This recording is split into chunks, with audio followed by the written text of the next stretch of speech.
What up, Yeah. RT? Hey, hey. Still streaming here? Yes, we are. So That was a the the chat wants to know why you didn't play Blizzard at all that second game. You had multiple so. opportunities to. Okay, good. It's a good question. So we were actually talking about that at the end there, just before Kilo left here. Um, it was kind of the opportunity was close, but not quite. So you'll note that I never actually reached 8 at any point, and part of it was that I needed to. Well, there was a distinct risk of the turn one Jarkai being like a potential problem, and I wanted to make sure that I had that. That's why I ended up using the disrupt instead of trying to attempt to go for the 8th resource. Is to just be a little more proactive against his resource stream, and because I had the entourage package in my hand, I felt that it was an appropriate alternative, instead of going for Blizzard in that instance. I mean, believe me, I was excited that thought I was going to get there, but in the circumstances of what he had on the table and in the detect pile, it felt like the better part of Valor was to go for the entourages on the table, get the fickles, put them out, and just board, create the board state and see if I might hit it the next round. And I mean, obviously, it kind of turned out still fine, but it was I don't know, maybe it was the wrong play, but it felt like that given the circumstances, it was the way that I needed to go. Yeah, I think there was a situation where you resolved the disrupt, but then you had, and then your resource got furied, so you couldn't have done that.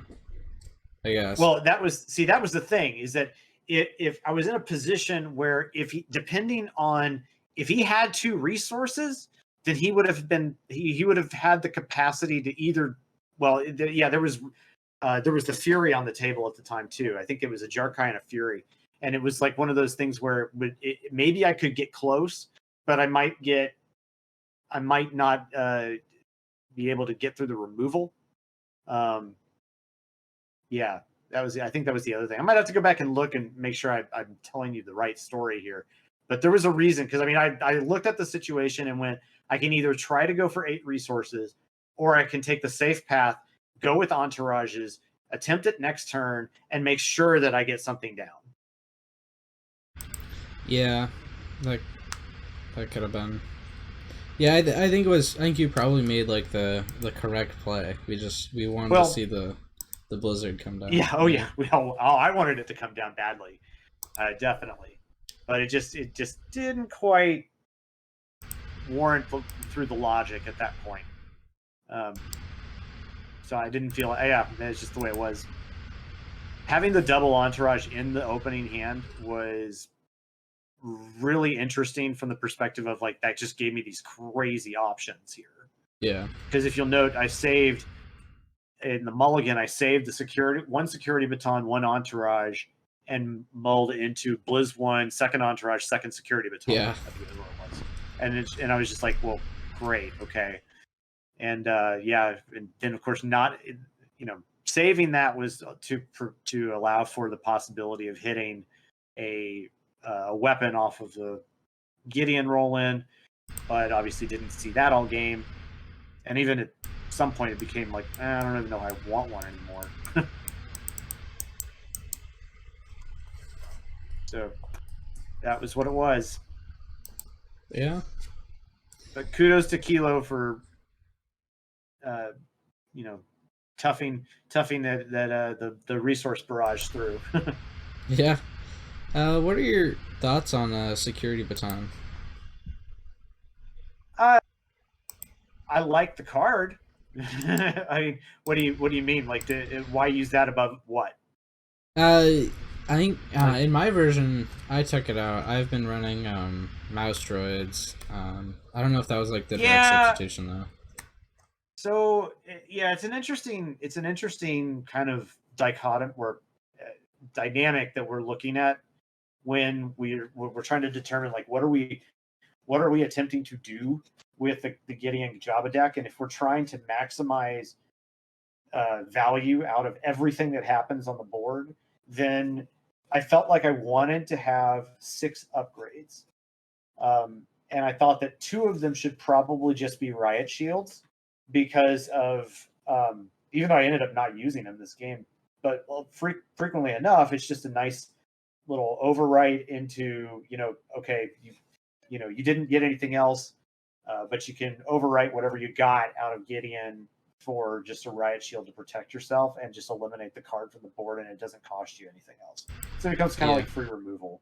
So, but the security baton is pretty good on its own because even though it has 2 blanks, the reroll is valuable, and in addition, the extra shield thing kind of makes it like a 3/3/4 in a way, which I think is it's a lot of value uh, overall, and I think it's better in this particular deck than running Wii Stars or West Stars, whatever we call it.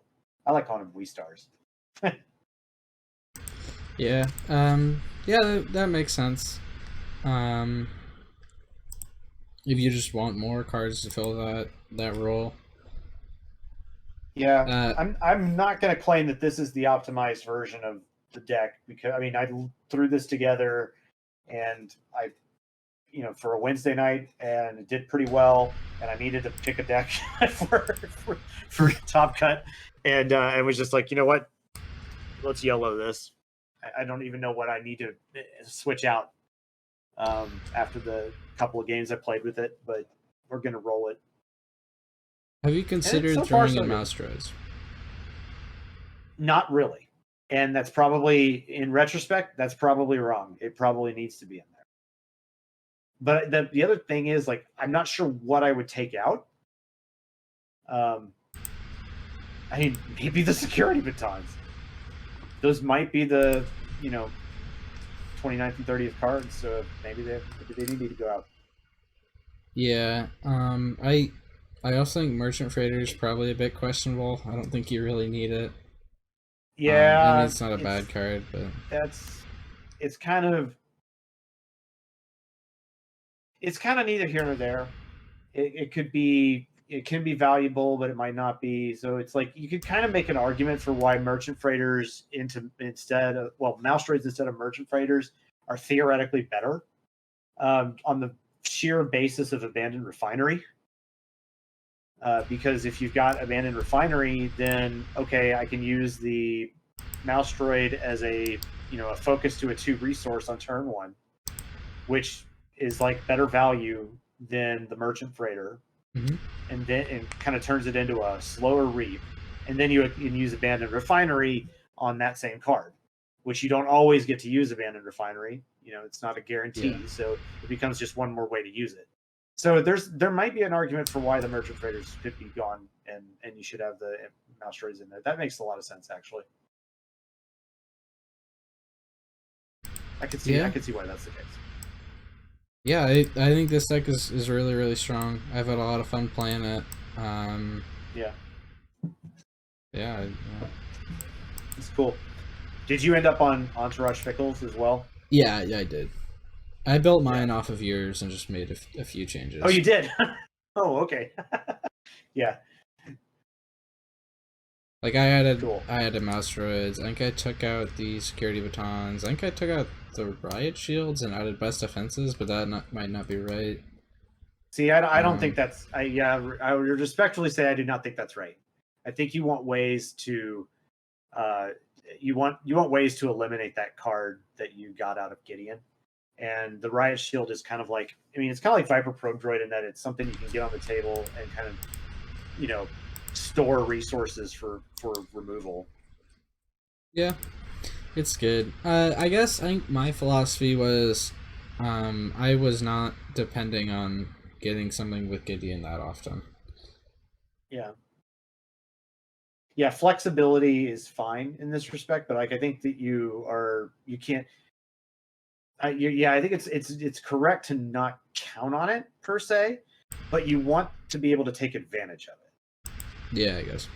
I don't see why I should be playing Gideon if I'm not at least trying to make use of everything that comes out of him.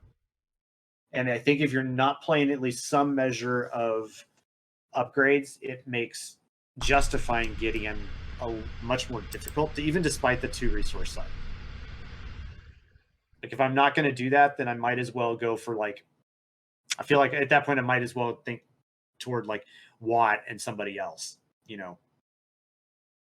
Yeah, but that 2 resource side is just so good. Plus the 2 focus. Oh, and it the 2 is, discard. no doubt. Yeah. Yeah, no doubt about that. You know, no argument there. But it's what with the different amount of health and you know the access to blue if you want to run Jabba Watt Sentinel, or if you want to go with something more like Watto and somebody else, then you might have the more 2 resource sides. Like there's other ways you can run this, right? So yeah. I feel like they're if I'm not trying to garner some advantage off of Gideon's detect, to ramp into these things like batons or vibra swords, or even just storing resources via a riot shield, that I'm not doing as much with the deck as I could be. Yeah, solid. Any final thoughts? No, kudos to Kilo for bringing in a high stakes deck with Qui-Gon and making this an interesting series. For the first games I've ever played was starting with 4 resources. Yeah. We're truly in a new era of Destiny. 4 resource starts. Yeah. 4 resource starts. Madness, I say. But yeah, good stuff. All right. Also, final thought: the Intel breach into Reap is pretty sick. Yeah, yeah. I was calling that on stream. I was like, okay, yeah, you should probably like Reap and then like not resolve right away. Yep. Yeah. Exactly. All right. Thanks for popping on. Bad luck in top 4 because you'll be playing me. So obviously. Oh yeah, I don't anticipate that going well at all. But yeah, all right. See ya. Congrats and thanks for coming on. I'm gonna end the stream. Yep.